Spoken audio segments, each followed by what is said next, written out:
오늘은 요한복음 강의 두 번째 시간으로 보내심을 받은 사람, 보내심을 받은 사람 이런 제목으로 하나님의 말씀을 전하겠습니다.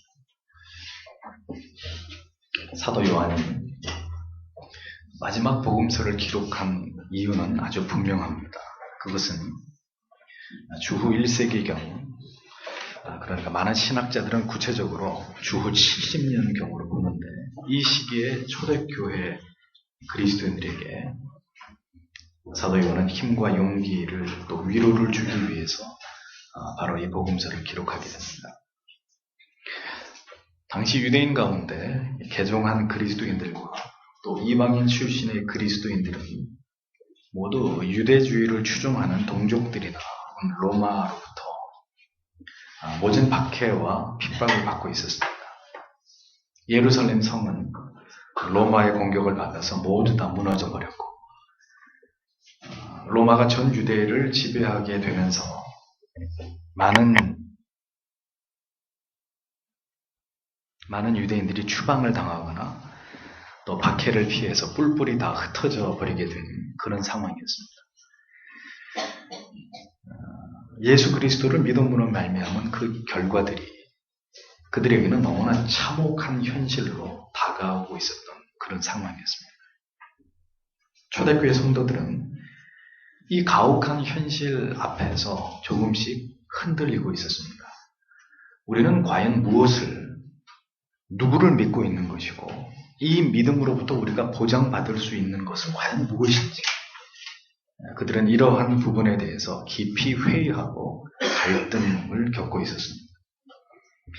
그들이 구약으로부터 배운 메시아 사상은 메시아가 도래하면 우리를 구원함과 동시에 그리스도의 왕국을 새롭게 건설하게 될 것이라는 그런 희망이었는데, 그리스도의 왕국이 세워지기는커녕 그들은 더 심각해지는 박해 속에 있게 되면서 그들이 기대했던 이 메시아 사상도 크게 흔들리면서 힘을 잃어가고 있었던 그런 상황이었다는 거죠. 그런데다가 거짓 가르침들이 교회 안에 점점 더 퍼져가고 있었고, 이 모든 상황은 초대교회의 성도들로 하여금 점점 그들의 영혼을 지쳐가게 만드는 원인이 되었습니다. 그래서 그들에게는 그 어느 때보다도 위로가 절실한 그런 상황이었다는 것입니다. 그래서 사도 요한은 그런 그들을 위로할 목적으로 이 복음서를 기록했던 것입니다. 자, 그런데 문제는 그 위로라고 하는 것이 우리가 알고 있는 위로와는 사뭇 다른 내용을 가지고 있음을 우리는 바로 이 요한복음의 서두에서 발견하게 됩니다. 지금도 많은 교인들은 교회를 오는 목적이 세파에 시달리고 지친 자신들이 위로받기 위해서라고 굳게 믿고 있습니다. 물론 분명히 세상이 줄 수 없는, 그 어디에서도 맛볼 수 없는 하늘의 위로와 평안을 얻을 수 있는 곳이 교회인 것은 틀림없습니다. 그러나 그런 위로는 결코 아무에게나 주어지지 않는 법입니다.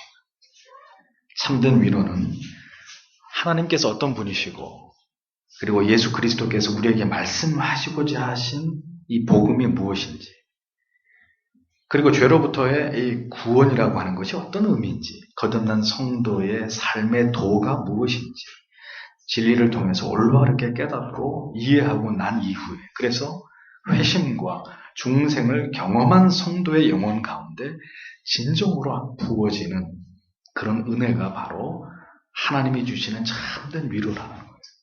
맹세컨대 교회를 수십 년을 다녔어도 성경에 말씀하는 그 위로를 아직도 경험하지 못한 성도들이 적지 않습니다. 그냥 찬송을 부르면서 눈물이 나면 그게 위로라고 생각하죠. 아주 감동적인 말을 들으면서 가슴이 따뜻해지고 콧등이 시큰해지면 그게 또 위로라고 생각합니다. 성경이 말씀하려고 하는 위로는 그러한 우리의 감상이 치우쳐져 있는 위로가 결코 아닙니다. 요한복음의 서두를 보십시오. 이러한 시대의 암울함 속에서도 무엇보다도 참된 소망과 위로가 절실했던 초대교회 성도들에게 사도 요한이 주는 위로와 그 위로의 방식은 우리가 생각하고 있었던 그것과 결코 같지 않습니다.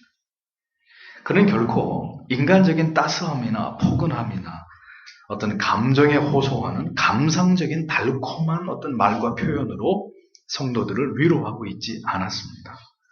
그의 위로는 이것이었습니다.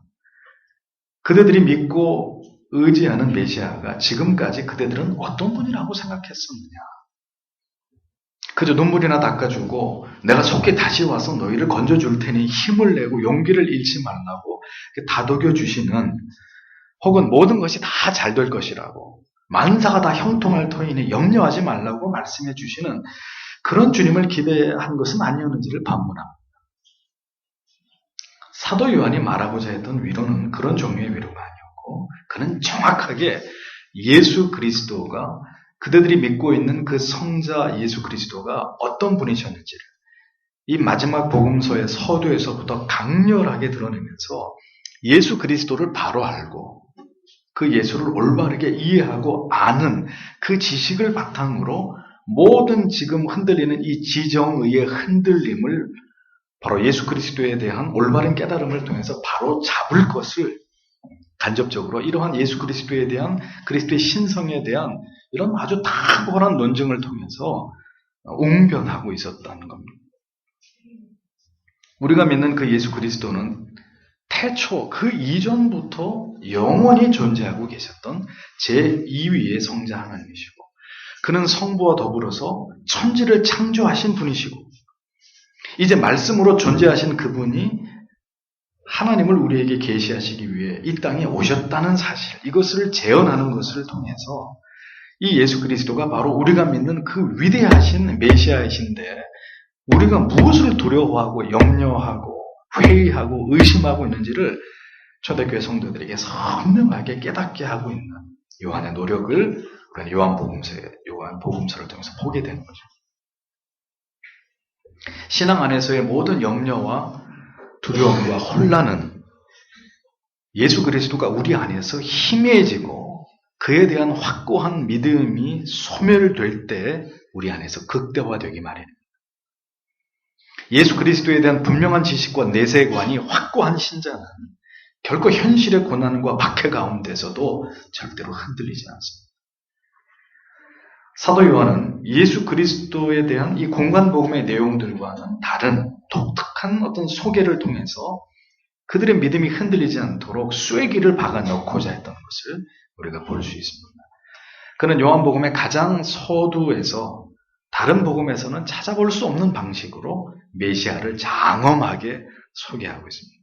이어서 그는 이제 이 예수 그리스도를 이 세상에 소개할 임무를 맡은 또 한 사람의 중요한 임무를 바로 이 복음서의 서두에서 소개하는데, 그가 바로 선지자 세례 요한안이었습니다. 여러분들이 세례 요한이라고 알고 있는데 원래 이름은 요한안입니다.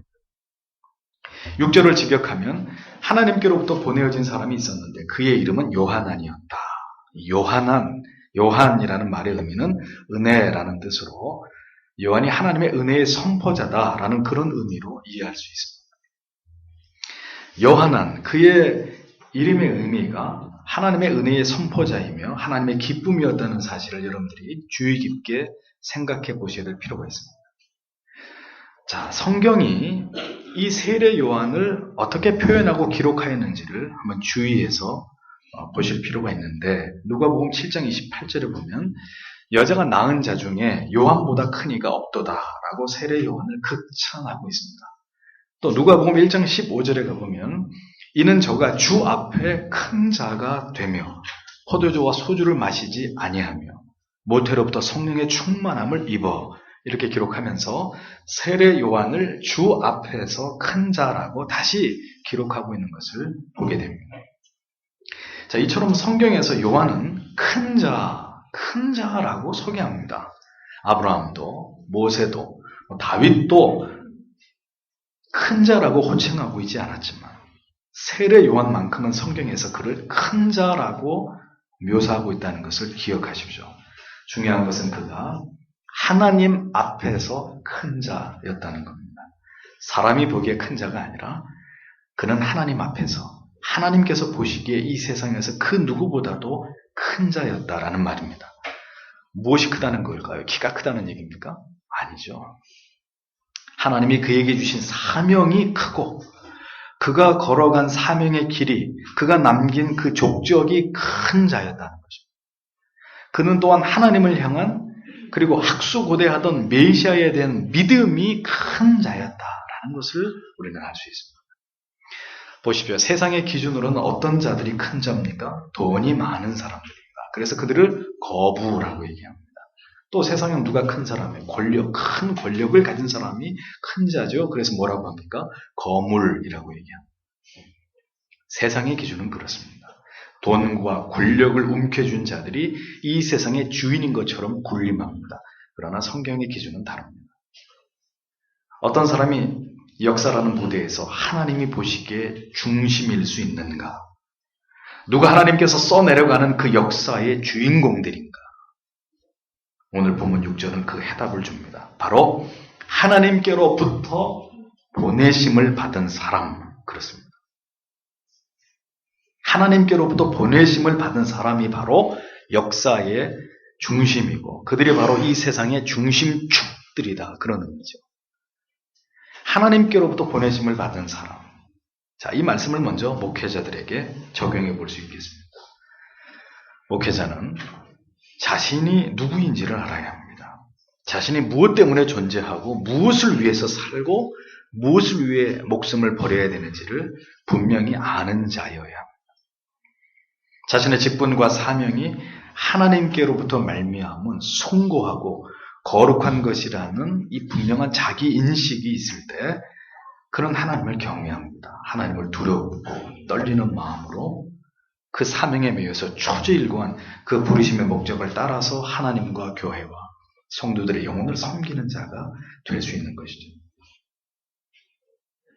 어떤 사명이 자기에게 주어졌는지를 알아야 합니다.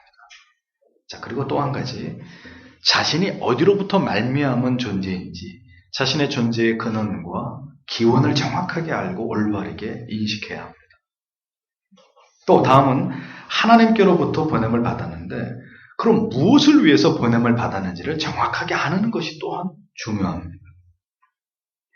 여러분의 인생에서 여러분의 진정한 보람과 행복을 맛보기를 원하신다면 더 늦기 전에 하나님께서 나에게 주신 사명이 무엇인지를 반드시 발견하셔야 합니다.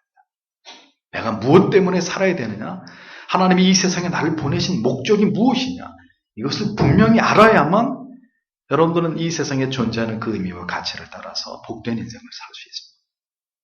7절을 보면 이 사람은 증인으로 왔다. 그는 빛에 관하여 증언하고 모든 사람으로 하여금 그 증언을 통하여 믿게 하려고 왔다. 이렇게 직역이 됩니다. 그런 의미예요. 요한은 자기의 사명이 뭔지 알고 있었습니다. 누가복음 1장 16절 17절에 세례 요한에 대해서 성경이 기록하기를 이스라엘 자손을 주 곧 저희 하나님께로 많이 돌아오게 하겠음이니라. 저가 또 엘리야의 심령과 능력으로 주 앞에 가서 아비의 마음을 자식에게 거스리는 자를 의인의 슬기에 돌아오게 하고 주를 위하여 세운 백성을 예비하리라 라고 세례 요한의 사명을 정확하게 예언하고 있는 것을 보게 됩니다. 하나님께로부터 보내심을 받은 세례 요한, 그의 사명이 뭐였습니까? 증인이 되는 거였습니다. 하나님에 관해서. 그리고 죄인들의 구세주가 되시는 메시아 예수 그리스도, 이 생명의 빛에 관해서 사람들에게 증거하고 증언하는 것이 바로 그의 사명이었다는 것을 성경은 정확하게 말씀하고 있습니다. 따라서 복음의 증인은 모두 하나님께로부터 말미암은 보내심을 받은 자들이다 라는 사실을 우리가 성경을 통해서 깨닫게 되는 것이죠. 즉 그들은 이 땅에 속한 자들이 아니라 하늘에 속한 자들이었다라는 의미입니다. 자, 그러면 어찌 복음을 전하는 목회자들만이 하나님께로부터 보내심을 받은 증인의 사명을 감당하는 사람들이겠습니까? 성도 여러분, 한 사람 한 사람, 한 분 한 분도 바로 목회자와 동일하게 하늘로부터 이 땅으로 보내심을 받은 복음의 증인들이다라는 사실을 기억하셔야 되는 거죠. 요한은 사람들에게 행복과 기쁨을 주기 위해서 이 땅에 온 자가 아니었습니다. 그는 사람들에게 위로와 어떤 세속적인 유희와 성공의 축복을 빌어주기 위해서 온 사람이 아니었습니다. 그런 하나님의 계시인 그의 아들, 죄인들의 구주가 되시는 예수 그리스도의 존재를 알리고 이 세상의 모든 자들을 향해서 철저하게 그들 자신이 죄인인 것을 깨닫도록 광야에서 외치는 소리로 이 세상에 보내심을 받은 증인이라고 성경은 요한의 정체성을 그렇게 소개하고 있습니다. 목회자의 사명은, 그리고 성도 여러분들의 사명은 사람들에게 어설픈 축복과 사랑을 앵무새처럼 반복하는 일이 결코 아닙니다.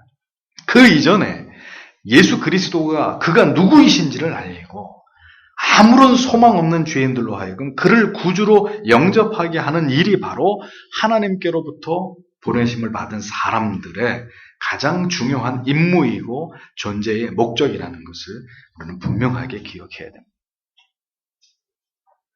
죄인들에게 자신들의 죄를 통렬하게 깨닫도록 그 죄를 드러내서 꾸짖으며 그 죄에 대해서 진노하시는 하나님을, 회개치 않는 자들에게 반드시 장차 임할 하나님의 그 준엄하신 심판을 얘기해 줄 수 있어야 되는 것이 바로 하나님께로부터 이 땅으로 보내심을 받은 자들의 임무라는 거예요.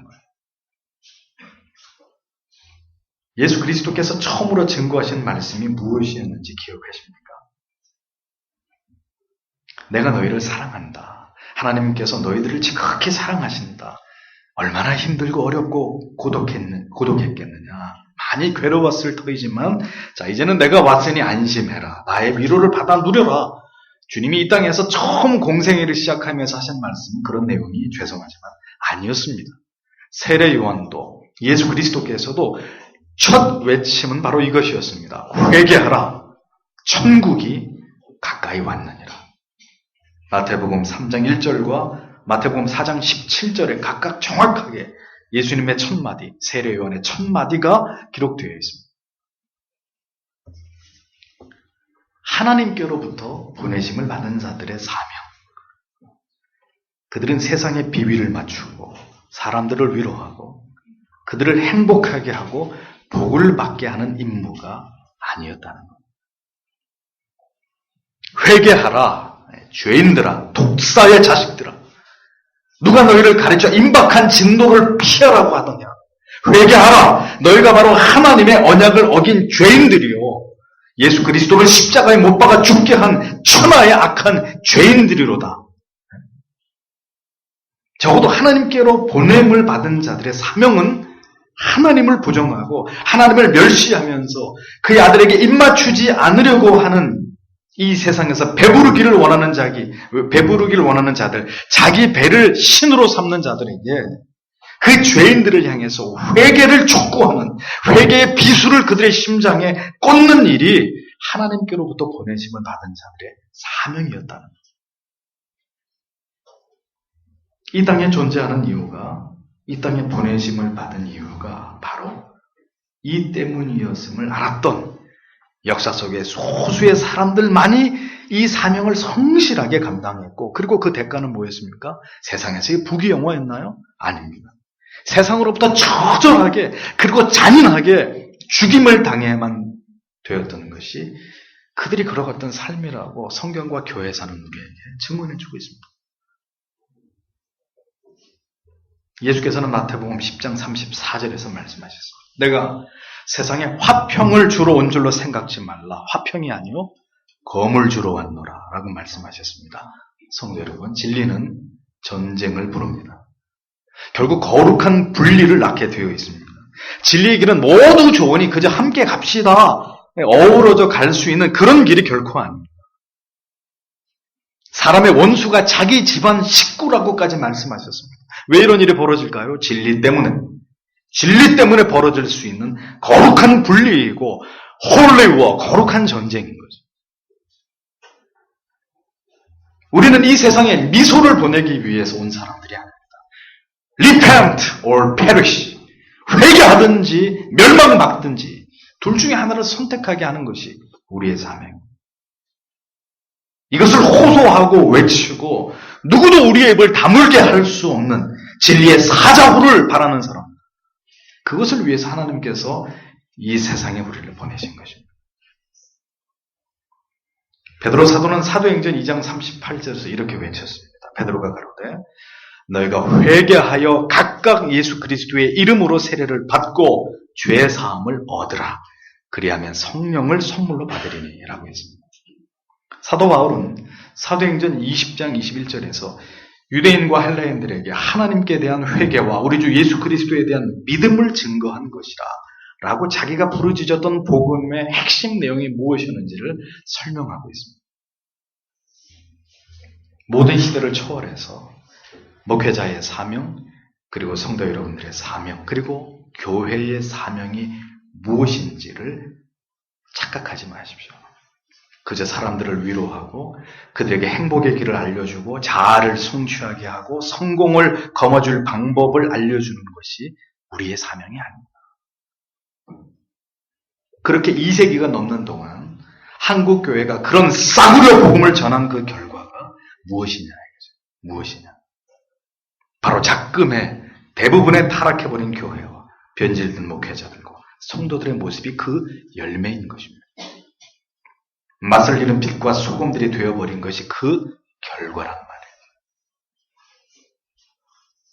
선포되어지는 올바른 진리가 없는데 무슨 회심이 있고 회심과 거듭남이 없는데 어떻게 성도의 삶에 건강한 상식이 있고 교양이 있고 질서가 있고 도덕이 있고 예수 그리스도를 닮은 인격이 있겠습니까? 올바른 구원의 도가 없는 곳에 어떻게 구원이 나타나겠습니까? 오늘의 목회자들과 성도님들의 삶과 그들의 영혼과 마음의 이 단면도를 예리한 검으로 쫙 쪼개서 배워보면 진리를 듣고 예수를 믿는다고 하면서도 온갖 더러운 것들이 그 안에 가득 채워져 있는 것을 볼 수 있습니다. 죄를 지적해야 했습니다. 회개를 촉구하고 거룩하고 순결한 삶을 강조하고 예수 닮아가기를 가르치고 훈계하고 책망하고 교육했어야 했습니다. 이 진리의 본질에 집중했더라면 적어도 한국교회가 이러한 괴물 같은 모습으로 전락되지는 않았을 것이라고 저는 확신합니다. 죄를 깨닫게 하고 예수의 발 앞에 엎드려서 사도행전 2장 37절의 말씀처럼 이 베드로 사도의 강력한 회개를 촉구하는 설교를 듣고 저희가 이 말을 듣고 마음에 찔려 베드로와 다른 사도들에게 물어 가로되 뭐라고? 형제들아, 우리가 어떻게 해야 구원을 받을고 우리가 어찌할꼬 하거늘 이라고 성경이 이야기합니다. 그들이 절규했듯이 그렇게 베드로의 설교를 듣고 어찌할 줄 몰라서 이 죄 아래에서의 이 두려움을 통해서 그들이 어찌할 줄을 몰라 했듯이 날마다 교회에서 어찌할꼬 어떻게 살아야 할까? 어떻게 살아야 하나님을 기쁘시게 하고 그 사랑과 은혜에 보답할 수 있을까? 어떻게 살아야 그 십자가에 매어 달리신 우리가 죽인 그 예수 그리스도께 그러나 그분으로부터 받은 그 은총을 우리가 갚아드릴 수 있을까? 언제나 교회 안에 이러한 거룩한 단식과 비통한 절규들이 성도들의 가슴 속에 흘러넘치도록 했어야 했습니다. 적어도 목회자들이 그리고 성도님들이 하나님께로부터 보내심을 받은 사람들이었다면 그렇게 되었어야 지금처럼 타락하지 않았을 것이라는 얘기예요. 세례 요한은 이 진리를 그 진리의 본체이신 예수 그리스도를 증거하기 위해서 하나님께로부터 보내심을 받은 자였다.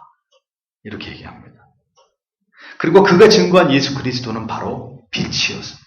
곧 빛에 대해 증거하고 라고 했죠. 9절에서는 참빛 곧 세상에 와서 각 사람에게 비추는 빛이라고 했습니다. 자, 그러면 증인의 사명은 뭐죠? 빛을 소개하는 것입니다. 예수 그리스도만이 유일한 빛입니다. 구원으로 인도하는 유일한 빛이요, 유일한 길이요, 유일한 진리요, 유일한 생명입니다. 증인은 바로 그 빛, 그 유일한 빛만을 증언하면 됩니다. 근데 그 위대한 빛이 하나여야지 둘 혹은 셋 혹은 그 이상이 될 수는 없는 거예요. 태양이 하나이듯이 인류의 등불은 오직 하나이신 예수 그리스도 뿐입니다. 바로 그 빛에 대해서만 이야기하는 것이 목사와 성도와 교회의 사명이라는 것을 우리는 기억해야 합니다. 유대인이나 이방인이나 높은 자나 낮은 자나 가진 자나 가지지 않은 자나 남자나 여자나 어린이나 아이나 알 것 없이 이 빛이 필요하다는 이 사실을 정확하게 알리는 것이 증인의 사명이라는 것입니다. 증인의 사명은 이 빛을 소개함으로 모든 사람을 자기로 인하여 믿게 하는 것입니다. 세례 요한이 전하는 그 복음으로 말미암아 세례 요한으로 말미암아 사람들의 그 빛을 받아들이게 하는 것이 그것이 세례 요한의 존재의 목적이고 사명이었다는 것을 기억하십시오. 모든 사람으로 자기를 인하여 믿게 하려 함이라 라고 말했습니다. 물론 여기서 모든 사람이란 세상 사람 전부를 의미하는 것이 아닙니다. 하나님이 택하신 자기 백성들만을 의미하는 것입니다. 중요한 것은 그들이 요한을 통해서 예수 그리스도를 믿게 되었듯이 우리가 믿음을 주는 주체는 아니지만 진리의 전달자로서 성도를 통해서 우리가 외치는 복음을 통해서 그들이 예수 그리스도를 믿게 하시는 것이 하나님의 섭리고 하나님의 뜻이라는 것을 우리가 알 수 있는 것이죠. 우리가 누군가에게 구원을 주거나 우리가 누군가를 회심시킬 수는 없습니다. 내가 누군가에게 기도를 시켜놓고 그래서 그 영접 기도를 하면 오늘 당신에게 구원이 임했습니다 라고 말할 수 있는 그런 능력이 우리에게 결코 허락되어 있지 않습니다. 다만 우리는 그 복음을 전하며 회심에 이르도록 그리스도께로 이렇게 인도해 주는 우리가 바로 그 도구이고 수단이고 통로일 따름입니다. 하나님께로부터 보내심을 받은 자들 명심하십시오. 잘 먹고 잘 살다가 죽는 것이 전부가 아니고 인생의 목표가 절대로 아닙니다. 나로 인해서 내가 전달하는 이 복음으로 인해서 죄에서 돌이키라는 이 외침을 통해서 사람들이 그리스도에게로 돌아오게 하는 것, 사람들이 바른 진리로 돌아오게 되는 것, 사람들이 진정한 구원이 뭔지를 깨닫게 되는 것, 그게 우리가 존재하는 이유이고 목적입니다. 성도는 하나님 사랑과 이웃 사랑을 실천해야 되는 위대한 계명을 실천해야 되는 거룩한 의무가 있는 사람입니다. 더불어서 이웃 사랑의 가장 위대한 실천은 뭐냐? 뭐가 이웃을 향한 사랑이냐? 그 중심에는 그들에게 이 예수를, 이 참된 복음을 전하는 것이 바로 이웃을 향한 사랑이다. 잊어버리면 안 돼요. 내가 살아가는 이유, 공부를 하고 직장을 다니고 사업을 하고 사람을 만나고 결혼을 하고 자녀를 낳고 그 모든 이유는 딱 한 가지입니다. 그들 모두에게 예수를 전하는 것. 나로 인해서 그들이 예수 그리스도가 누구인지를 알게 되는 것, 믿게 되는 것. 그래서 그들의 삶이 변화되게 되는 것. 그것 때문이라는 것을 잊지 않으셔야 합니다. 이것을 잘했다고 자랑할 일도 아니고 이 일은 칭찬받을 일도 아닌 우리가 이 세상에 보냄을 받은 본래의 이유이고 목적이라는 것을 우리는 종이 종의 일을 열심히 했다고 주인에게 칭찬을 받겠습니까? 마땅히 해야 될 일을 할 것뿐인데 우리가 잊지 말아야 될 것은 우리는 절대로 빛이 될 수도 없고 빛이 되어서도 안 된다는 겁니다. 그래서 8절 말씀을 지켜게 보니까 이렇게 되는 거죠. 그는 그 빛이 아니고 그 빛에 관하여 다만 증언하러 왔으니 라고 말씀합니다. 세례 요한을 성경이 큰 자라고는 하나 그는 절대로 빛이 될 수 없는 자임을 또 성경은 분명하게 설명합니다. 그는 또 한 사람의 죄인일 따름이라는 거죠. 그는 절대로 그 빛이 아니고 단지 그 빛에 대해서 증거한 전달하러 온 사람일 뿐이다. 세례 요한은 이 사실을 너무나 잘 알고 있었기 때문에 다음과 같이 고백했죠. 누가복음 3장 16절에 요한이 모든 사람에게 대답하여 그러다 나는 물로 너희에게 세례를 주거니와 나보다 능력이 많으신 이가 오시나니 나는 그 신들매를 풀기도 감당치 못하겠노라. 그는 성령과 불로 너희에게 세례를 주실 것이요 라고 말했습니다. 요한복음 3장 30절에서는 그는 흥하여야겠고 나는 쇠하여야 하니라 라고 말씀했습니다. 우리가 절대로 잊지 말아야 될 것, 하나님께 우리가 그 어떤 선하고 아름다운 영혼을 구원하는 귀한 일을 감당했다 하더라도 결코 하나님께 어떤 상을 바라거나 혹은 사람들이 나를 알아주기를 절대로 고대해서는 안 된다는 거예요. 우리는 절대로 빛이 아닙니다. 절대로 빛이 되려 하거나 빛과 비슷해 보이는 것조차도 우리는 스스로 절대로 용납해서는 안 됩니다. 이것은 곧 하나님의 영광을 가리우는 것이고 그런 교만한 자를 하나님께서는 그냥 두시지 않습니다. 그래서 우리는 죽을 때까지 자기를 부인해야 되는 거예요. 나는 아무것도 아닙니다. 바울처럼 나는 죄인 중에 괴수에 지나지 않는 존재일 뿐입니다. 이런 자기 인식에서 멀어지면 안 됩니다. 그의 은혜로 하나님의 자녀가 된 것만 해도 감사한데 우리가 교회를 위해서 다른 누군가를 위해서 조금 더 수고하고 열심히 봉사하고 열심히 전도하고 열심히 기도하고 뭐 헌금을 더 드리고 더 많이 금식했다고 해서 이 모든 것들이 드러나서 나의 자랑이 되기를 나의 의가 되기를 바라는 것은 자기 자신이 빛이 되려고 하는 야망입니다. 어림도 없는 일이에요. 지난 몇 년 동안 목회를 하면서 저는 철저하게 주님의 영광된 교회 안에서 주인 노릇을 하려고 하고 목소리를 크게 내려고 하는 교인들을 철저하게 무시해왔습니다. 그런 분들의 말은 거의 들은 채도 하지 않고 아무런 반응을 하지 않았습니다. 그래서 사실 더 미움을 받았고 그로 인해서 끊임없는 고통에 시달려야 했습니다.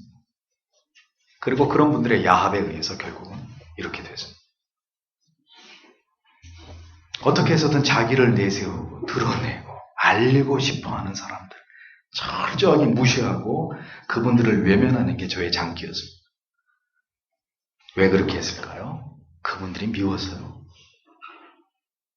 그렇게 자기를 드러내고 사람들의 인정을 받으려고 하는 썩은 정신이 교회 안에 직분자들에게 만연해 있었기 때문입니다. 하나님께서 기뻐하시는 신앙은 결국 그런 것이 아님을 알기에 그분들의 영혼을 바로 잡기 위해서는 목사는 그렇게 할 수밖에 없었습니다. 만약에 그런 일이 또다시 우리 안에 벌어진다면 저는 그때와 다름없이 똑같이 다시 불을 뿜을 수밖에 없을 겁니다. 잊어버리지 마십시오. 제 자신부터 그리고 우리 모두 우리는 절대로 빛이 아닙니다. 자신이 스포트라이트를 받고자 하는 그 순간에 마귀는 우리 속으로 쑥 들어와서 우리를 좌지우지하게 됩니다. 헤롯이 입은 갑옷이 찬란한 아침 태양을 받아서 빛나고 있을 때 이를 지켜본 백성들이 헤롯의 연설을 듣고 그의 모습을 보면서 뭐라고 했어요? 신의 소리다. 사람의 소리가 아니다. 미련하고 어리석은 헤롯 왕이 그 순간 그 모든 영광을 자신이 누리고자 했습니다. 그러자 다음 순간 진노하신 하나님의 저주가 하나님께서 급파하신 사자를 통해서 벌레로 그를 치심으로 임하게 되었습니다. 헤롯이 어떻게 됐습니까? 벌레 먹어서 죽임을 당합니다. 아무래도 이것이 바이러스가 아닌가 이런 생각이 드는데 비참한 죽음으로 하루아침에 최후를 맞이했습니다. 우리는 절대 빛이 아닙니다. 다만 그 빛, 유일한 빛이신 예수 그리스도에 관해서 인류를 구원하실 찬란한 등불이신 그분을 드러내는 것만이 우리의 사명이라는 것을 잊어버리지 마십시오. 지금도 어설프게 자신을 높이고 사람들에게 높임을 받으려고 하는 자들은 분명하게 이런 말씀을 드리면서 회개해야 되는 것이죠. 언제나 미련하고 어리석은 나 같은 죄인을 구원해 주시는 그 은혜 앞에서 철저하게 자신을 감추고 낮춘 채로 평생을 그렇게 하나님을 섬길 뿐인 것입니다. 사람들에게 여러분들의 이름이 영광스럽게 회자되는 그 순간 여러분들이 천국에서 받을 영광은 소멸된다는 것을 잊어버리지 마세요. 세례요한은 모든 사람을 비추는 참된 빛이 세상에 온다는 것을 증언했습니다. 그러나 이 위대한 빛이신 예수 그리스도를 생명을 알려줬는데 세상의 반응은 어땠다고요? 10절에 그가 그 세상에 계셨고 그 세상에 그를 통하여 있었으나 그 세상은 그를 알지 못하였다. 이렇게 말씀합니다. 예수 그리스도는 이 세상에 존재하기 전부터 존재하셨고 이 땅에 오시기 이전부터 이 세상에 그의 존재를 알지 못하던 때부터 이미 예수 그리스도 성자 하나님께서는 이 땅 가운데 존재하셨다는 사실을 요한은 강조합니다. 성자 하나님께서는 성부 하나님과 더불어서 모든 만물의 창조에 기여하셨고 그 모든 피조물을 통치하시고 섭리하시는 일을 계속해 오셨습니다. 모든 인간의 역사 속에서 성자 하나님께서는 깊이 개입하시고 간섭하심으로 우리를 통치해 오셨던 분이셨습니다. 그럼에도 불구하고 인간들은 이 지으신 이 창조주이시고 통치자이신 성자 하나님의 존재를 부정하고 그의 존재에 대해서 무시했다는 거예요. 인간은 실로 긴 시간 동안 이 하나님과 그의 아들의 존재에 대해서 무지한 채로 살아왔습니다. 다만 인간의 내면에 있는 종교심을 가지고 하나님이 아닌 어떤 다른 신들을 숭배해 온 것은 고대 역사가 증언하고 있는 사실입니다. 다른 신들과 우상을 숭배할지언정 인간은 이토록 하나님에 대해서 무지함 속에서 살아왔다는 사실을 우리는 부정할 수 없습니다. 그리스도께서 마침내 이 땅에 사람의 모습으로 오셨어도 역시 사람들은 그를 알아보지 못했습니다. 단지 나사렛의 한 청년이요 목수 요셉의 아들로만 그를 여겨보자 했습니다. 혹은 누구는 귀신의 우두머리 바알세불이라고도 하고 혹은 체제를 전복시키려고 하는 혁명가라고 오해하고 혹은 동족을 로마의 압제로부터 해방시킬 민족적인 지도자요 영웅이라고 그를 추대하려고 했습니다. 이 모든 것이 바로 세상이 그를 정확히 알지 못했다는 증거이죠. 세상에 계셨고 이 세상이 예수 그리스도로 말미암아 존재하고 있었지만 이 세상은 그를 알고자 하지 않았고 그에 대해서 철저하게 무지하든지 오해하고 있었을 뿐이라는 겁니다. 알지 못한 정도가 아니라 11절에 보면 그가 자기 세상에 오셨으나 자기 세상이 그를 영접하지 않았다 이렇게 기록합니다. 자기 세상, 자기 땅이라고 성경이 묘사합니다. 그리스도께서 다른 곳에 오신 것이 아니라 성부와 성령과 함께 친히 창조하신, 조성하신, 예수께서 만드신 예수 그리스도의 자기 왕국에 그가 오셨단 말이에요. 세상은 그래서 그의 것이었습니다. 처음부터. 그분에 의해 창조되어졌고 존재했고 그분에 의해서 마침내 그 끝을 맞이하게 될 그분의 세상이고 그분의 나라입니다. 자기 땅에 오셨는데도 불구하고 자기의 백성이 그 나라의 왕을 알아보지 못했다는 말입니다. 이것이 전적인 타락과 부패 아래 살아가고 있는 타락한 자연인 인간의 한계이고 실존이라는 얘기죠. 전적인 무지와 무능 속에서 자신이 누구인지, 자기의 기원이 무엇인지, 조물주가 어떤 분이신지, 이 세상은 어떻게 만들어졌고 존재하고 있는 것인지 전혀 아는 바가 없이 살아가고 있는 것이 인간들입니다. 아무런 노력을 하지 않은 것은 물론 아니죠. 인간은 철학적 사유를 하고 그래서 존재의 기원을 알고자 했고 언어를 만들어서 소통하고 사회를 조직하고 국가를 건설했고 과학을 발달시켰고 문화의 꽃을 활짝 피웠습니다. 그리고 문명을 일으켰습니다. 하지만 그 어떤 인간의 노력으로도 인간의 실존과 그 기원에 대한 이 땅이 왜 존재하는지에 대한 이 답은 아무도 찾지 못했습니다. 인간은 여전히 미련하고 어리석은 존재에 불과합니다. 왜? 결코 자신이 어떻게 존재했고 왜 존재하는지에 대한 해답을 인간들은 영원히 알 수 없기 때문에. 여러분은 아십니까? 여러분이 왜 이 세상에 태어나게 되셨는지, 우리의 태어남에 그리고 살아감에 어떤 의미와 목적이 있는지 정확하게 설명하실 수 있습니까? 예수 그리스도를 알지 못하고 우리에게 성경의 지식이 없다면 이 본질적인 질문에 대해서 우리는 절대로 답을 할 수 없을 것이라는 거예요. 우리는 모른다고 하는 게 정직한 대답이에요. 아는 척하면 안 되고 모릅니다. 그 정답이에요. 그 해답은 오직 창조주만이, 이 세상의 주인이신 그분만이 아는 것입니다. 우리가 예수 그리스도 안으로 들어갈 때만이 이 모든 질문에 대한 답이 우리에게 주어지게 되는 것입니다. 우리는 우리의 세상이라고 생각하고 내 자신이 이 세상의 중심이라고 생각하면서 살아왔던 존재들입니다. 내가 살아가고 있는 곳 하나님의 나라가 아니라 내가 살아가고 있는 나의 삶의 터전이라고 여기고 우리는 철저하게 그 세상에서 내 자신의 행복과 안녕을 도모하면서 살아왔던 그런 사람들이었습니다. 나와 외에는 결코 다른 누구를 생각할 이유도 없고 생각하기도 싫어하면서 인생을 살아왔던 사람들이었습니다. 그런데 성경은 그렇게 자기 생각 속에서 자기 방식과 자기만의 삶을 고집해왔던 우리에게 어느 날 말을 걸어왔습니다. 네 세상이 아니다. 그분의 세상이다. 이 세상의 중심은 결코 네가 될 수 없다. 너는 네 자신의 것이 아니라 그분의 소유이다. 그분의 백성이다. 우리에게 이 진리는 충격이 아닐 수 없었습니다. 우리는 결코 진리를 발견하기 이전에는 이 세상에 존재하고 있는 내 자신이 중심이라고 생각했지. 다른 어떤 존재가 이 우주의 중심이고 우리는 그의 피조물에 지나지 않다는 그런 생각은 해본 일이 없습니다.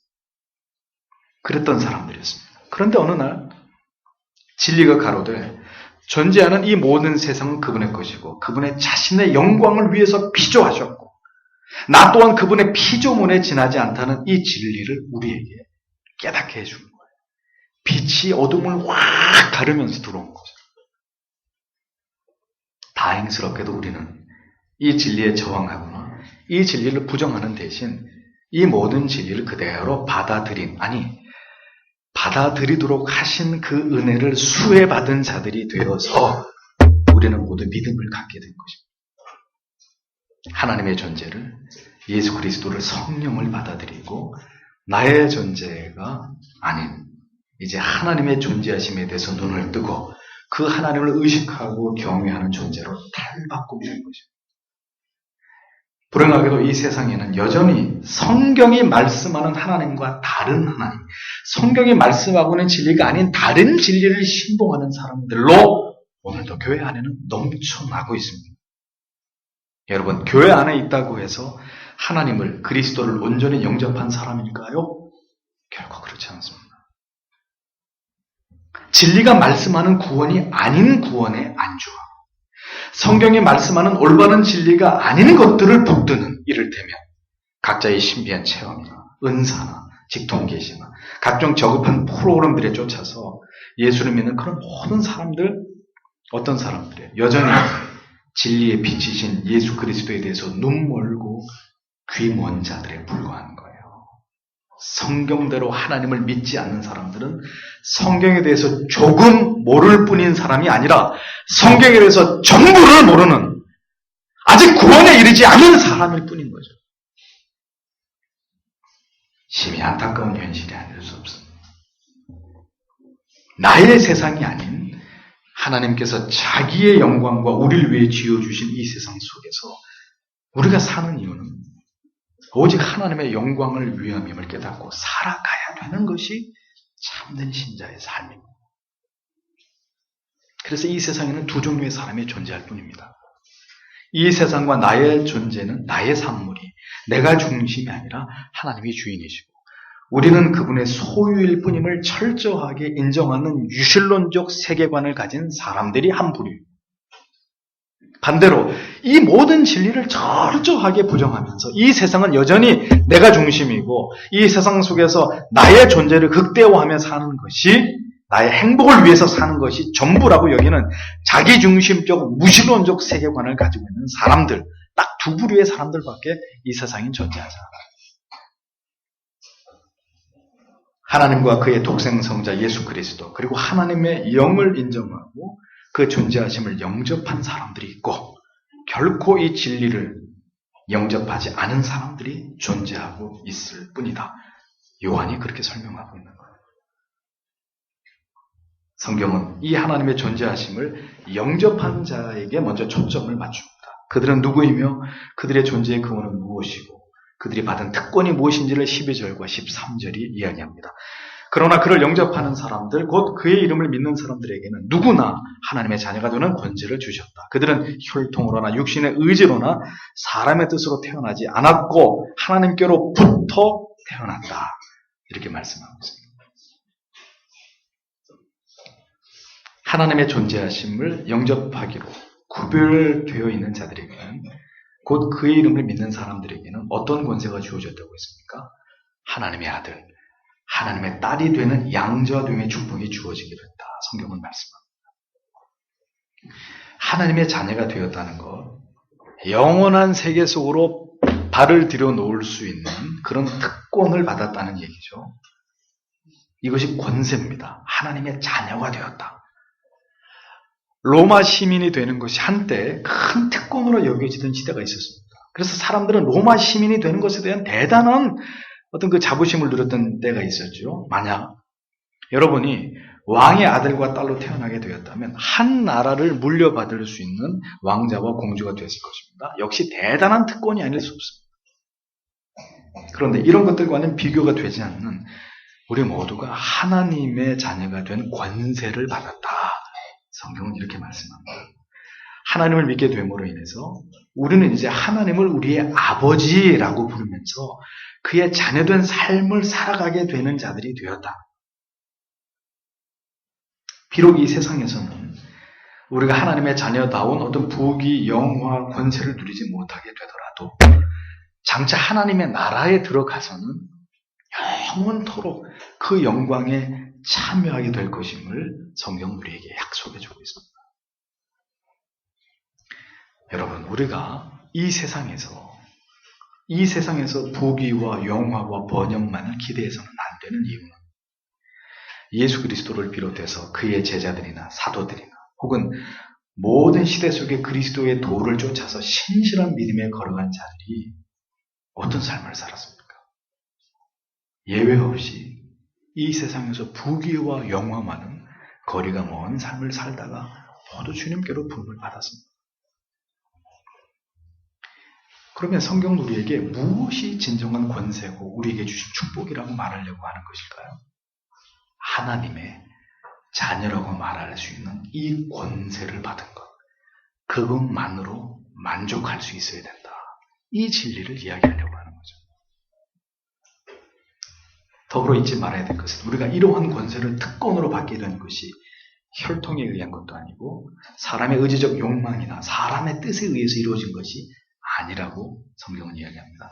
여기서 중요한 세 가지 단어를 생각해 보죠. 구원은 혈통으로 말미암은 게 아니다. 이게 무슨 뜻입니까? 아브라함의 자손이기 때문에 무조건 구원을 받을 수 있게 된 것 아니라는 거죠. 또한 조상이 경건한 그리스도인이었다고 해서 그의 후손들이 거저 구원을 받을 수 있는 것도 결코 아니라는 것입니다. 구속의 은혜는 부모를 통해서 자녀에게 전이되는 것이 절대로 아닙니다. 구원은 유전의 산물이 아니에요. 믿음의 가문에서 태어난 자손들은 저절로 전부 다 천국에 들어갈 수 있는 것이 주일학교 중고등부 친구 여러분, 절대로 아니란 말이에요. 누구도 한 사람의 구원에 있어서 어떤 공로를 내세울 수 없습니다. 목사의 안수기도가 구원으로 인도한다든지 병을 고친다든지 이러한 신앙은 다 미신입니다. 오직 성령으로 말미암아 다시 태어나는 것이 아니면 하나님의 뜻에 의한 구원이 아니면 구원은 절대로 성립될 수 없어요. 사람이 추한 욕망과 사람이 자기 의지로 무언가를 이루려고 하는 모든 일들과 도모는 역시 마찬가지입니다. 구원에 아무런 영향을 미치지 못합니다. 인간의 의지는 언제든지 믿을 수 없습니다. 인간의 의지는 절대로 선을 향해 움직이지 않고 악을 향해서 반응하게 되어 있습니다. 그래서 구원은 인간의 노력과 어떤 의지의 산물이 절대로 될 수 없습니다. 자기 열심과 의지와 욕심으로 말미암는 것이 절대로 아니라는 겁니다. 마지막으로 구원의 문제는 사랑하는 가족들이나 혹은 지인들의 어떤 호의적인 노력이나 목회자의 설득을 통해서 이루어지는 것도 아닙니다. 사람의 뜻으로 나는 것이 아니다라고 했죠. 그러니 아무런 노력을 하지 말아라. 뭐 그런 뜻은 아닙니다. 사람의 뜻으로 되지 않음을 알고 우리는 더 하나님께 기도하고 하나님의 긍휼히 여기심, 하나님의 도우심을 바라보아야 된다는 말이죠. 목회자가 한 분의 성도님에게 헌신적인 사랑을 보여드릴 수 있습니다. 그래서 그것으로 한 사람을 감동케 할 수 있습니다. 그러나 그것이 진정으로 그 한 영혼을 회심에 이르게 할 수 있다고 생각한다면 오산입니다. 그저 한 사람에게 목사가 깊이 각인될 따름입니다. 어떻게 해요? 나를 지극히 사랑해 주신 분, 나를 끔찍하게 사랑해 주신 목사님으로 그냥 한 사람의 영혼에 이 목사가 그냥 기억될 뿐입니다. 그렇게 해서 교회에 나오신 분들 가운데 저는 회심한 분을 별로 보지 못했어요. 사람이 좋아서 교회에 나오게 됐습니까? 사람이 싫어져서 교회를 떠나게 되는 거예요. 그건 올바른 전도도 구원의 도도 아닙니다. 사람의 뜻으로 되지 않습니다. 오직 하나님의 말씀으로 말미암아 그 말씀 앞에서 산산이 자신이 부서지지 않고는 예수 그리스도만이 나의 구원자라는 사실이 자기의 영혼에 깊이 아로새겨지지 않고는 절대로 예수를 믿을 수 없는 거죠. 혈통으로도 사람의 의지로도 사람의 뜻으로도 구원이 임하지 않고 하나님의 자녀가 되면 결국 하나님의 뜻과 주권 속에서 이루어지는 일이다라는 것을 기억해야 될 것입니다. 그래서 모든 것이 헛될 뿐입니다. 영혼을 구원하시는 하나님의 뜻만이 결국은 그 결과를, 그 열매를 보게 하시는 것일 뿐이에요. 따라서 복음을 거부하는 자, 오늘도 진리에 귀닫고 눈을 가리운 자들에게 하나님의 나라는 절대로 임하지 않는다는 것을 기억하십시오. 그러나 사람이 그 다친 사람의 마음의 문을 열 수 없으니 우리는 복음을 전하면서 하나님께서 그 영혼을 긍휼히 여기사 구원해 주시기만을 기도할 수밖에 없는 것입니다. 간절히 그리스도가 우리의 영혼의 빛으로 임하기를 기도하면서 가난한 심령으로 주를 바라볼 수밖에 없는 것이 모든 죄인들이 하나님의 긍휼을 구하는 유일한 길이라는 것을 성경은 우리에게 말씀하고 있습니다. 구원으로 나아가는 문제는 그리 간단한 문제가 아닙니다. 하나님과 하나님의 부르심과 택하심이 있어야 되고 그리스도 앞으로의 초대에 기꺼이 그 자비와 긍휼을 구하면서 믿음으로 그 앞으로 나아감이 있어야 합니다. 영접하지 않는 무리들 속에서 이 구원의 세미한 부르심 앞에 믿음으로 나아가는 그 겸비한 마음, 그 가난한 마음이 있어야 마침내 하나님의 구원이 그에게 임하게 되는 거죠. 예수의 옷깃을 만지기만 해도 자신의 병이 나을 것임을 믿고 손길을 내어 밀었던 그 여인의 순박한 믿음, 그 믿음이 오늘 우리에게도 필요한 것입니다. 성도 여러분, 이 그리스도의 존재하심에 대해서 더 깊이 묵상하고 사유하십시오. 이 복음서 속에서 예수님과 만남을 가졌던 모든 사람들을 샅샅이 찾아서 그들의 삶을 관찰하십시오. 예수와 그들이 나누었던 대화를 주의 깊게 연구하십시오. 그 속에서 구원의 신비를 보게 될 것입니다. 믿음이 무엇인지를 찾게 되실 것입니다. 요한복음은 바로 이러한 이야기들을 우리에게 전해주려고 하고 있는 것입니다. 기도하겠습니다.